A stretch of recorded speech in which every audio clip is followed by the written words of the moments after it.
panic is at an all-time high inside Donald Trump's world because today was nothing but Epstein bombshell after Epstein bombshell. And what has Trump said? Nothing. Silence. Remember, when the first Wall Street Journal story dropped, Trump was posting into the night. But today, crickets. Instead, he sent out the cleanup crew, except it wasn't the A squad or the B squad or even the D squad. It was the F squad. And the F stands for Freak Out on Fox. That job fell to Stephen Miller, who completely melted down. We'll get into that implosion, but first, here's Jasmine Crockett calling out the Republican cover-up in Congress. I mentioned that what the attorneys for the victims have been very clear about. I'm just repeating what is common knowledge and has been out in the public for a long time. President Trump was never a hindrance to the Epstein investigation. He was trying to assist in that. I don't know if I used the right word. I said FBI informant. I'm not sure. I wasn't there. Is that common knowledge about President Trump trying to assist in the Epstein investigation? Have you seen any evidence of that? That's the first time I heard of it. So I'm going to say no. I don't have any documentation to that effect. And I was able to sit down during the Bill Barr deposition. I don't recall the former Attorney General stating anything to that effect. I can't say what all he said, but I don't remember anything that would lead me to believe that he was informed of anything like that. So no, I would not say that. And we know that Bill Barr was the Attorney General, at least at the time that Epstein ended up dying. And so I would imagine that he would have the information as it relates to who the informants were and that kind of stuff. And I can just tell you point blank that it never came up that the president somehow was an informant for the FBI. The idea that Donald Trump was secretly an FBI informant trying to take down Jeffrey Epstein is laughable. No, Trump hung out with Epstein because he's a vile man who gravitates toward other vile men. And this new excuse that Trump doesn't doodle or that the big Sharpie Donald in Epstein's birthday book isn't his signature. Give me a break. Trump signs everything with a thick black Sharpie. It's his calling card. You don't need a forensic scientist to know that was him. That's the ridiculous spin the White House is pushing right now. And before we break down Stephen Miller's meltdown trying to defend it, here's Jasmine Crockett shutting it all down. Hundreds of names, as you know. On the drawing itself, the White House has denied that the drawing existed. They denied that it was Trump's signature. Tonight, they are denying it, saying that releasing it is proof that it's not his signature. I mean, we showed, obviously, examples that mirror it. What do you make of the White House's defense here? The fact that the president is a liar. I mean, he's consistent. I mean, that's all I really got for you. I mean, here's the thing. We got this from the Epstein estate. This isn't something that came from a random Democratic something. This came from the estate. And so, because basically that would have mean that someone had to forge this. Correct. Years ago. It didn't come from Democrats. Exactly. That's the whole thing. Like, before he even got elected, remember when Epstein died, right?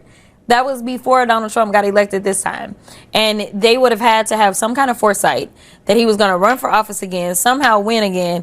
And we've got to make sure that this is sitting here so that when a committee comes through to get this, then it's crazy. Do you agree?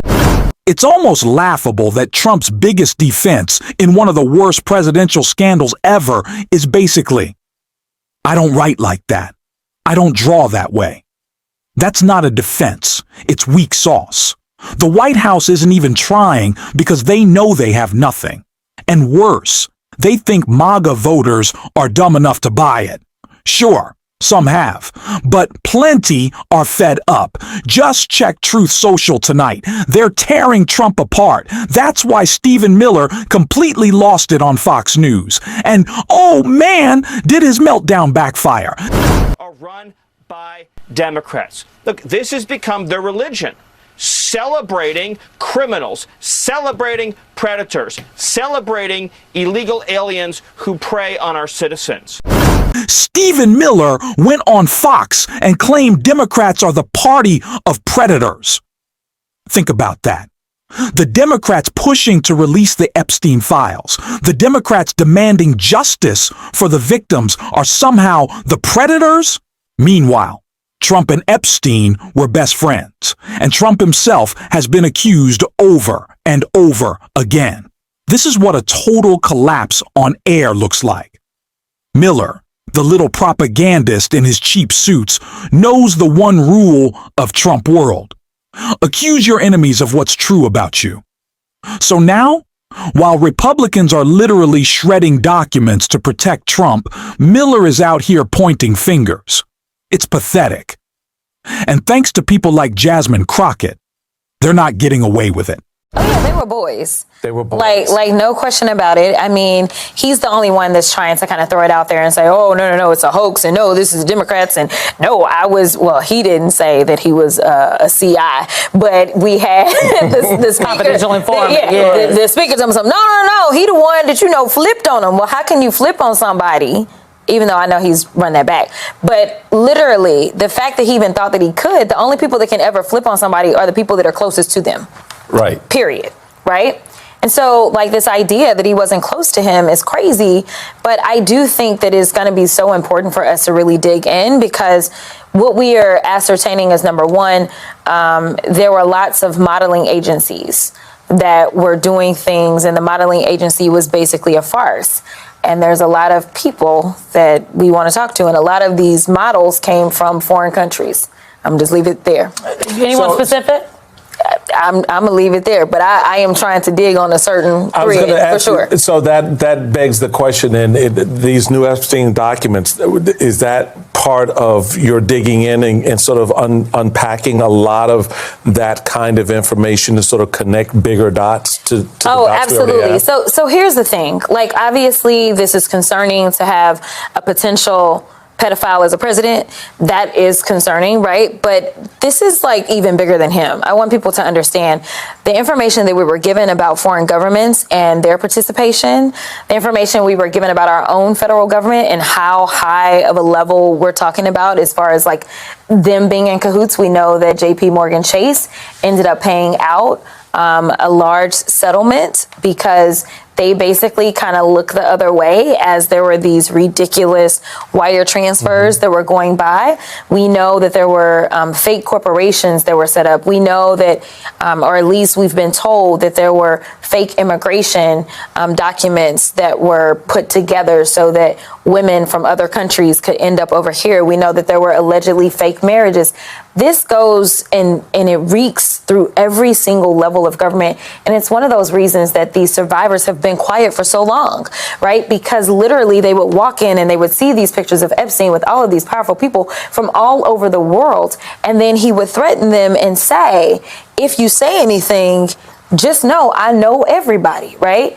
And so I think if we are going to prevent Epstein 2.0, or if Epstein 2.0 is taking place right now, I think it's important that we nip this in the bud right now and we learn what we did not know and we put some safeguards in place to prevent this type of thing from happening. Because you're coming to this not just as a member of Congress, you're coming to someone as someone who has actually prosecuted cases. You understand how to build a case. I wonder, given that we're talking about a series of documents, some of which have been released, some of which have not, but also people who can offer information like Alex Acosta, who can tell us what went into the decision behind that sweetheart deal. As you begin to build a case, do you see the most value in the documents, or do you see the value in sort of these people who can give you firsthand testimony about what it is that happened and what it is you should be looking for? I think that to start the case, it's the documents for me, right? Because, I tell people all the time, I bring receipts, right? They are irrefutable. So when we start to talk about things such as it's about following the money. Mm-hmm. This is a big money situation. So, how are you going to refute this, right? Transactions are transactions. Exactly. They're recorded, yeah. Exactly. And so, to make it to where this is not political, to make it to where it's literally just getting down to the nitty gritty, for me, it starts with the documents. Remember, the president has said, this is a Democratic hoax. And then we know that we heard from at least one survivor saying, listen, I voted for you. I trusted that you really wanted to get to the bottom of this. Democrats cannot let up on this message. Donald Trump and Stephen Miller will keep squirming, but they can't escape it. This isn't just politics. It's about justice. Democrats should talk about it plainly, like Jasmine Crockett, Ro Khanna, and Robert Garcia do. This is a moral moment. If you don't get that, you're probably a Republican. And if you can articulate it, you should be doing so every single day. We'll keep doing that here. If you want to support, hit subscribe, leave a like, and drop a blue heart in the comments. And until next time, I will see you soon.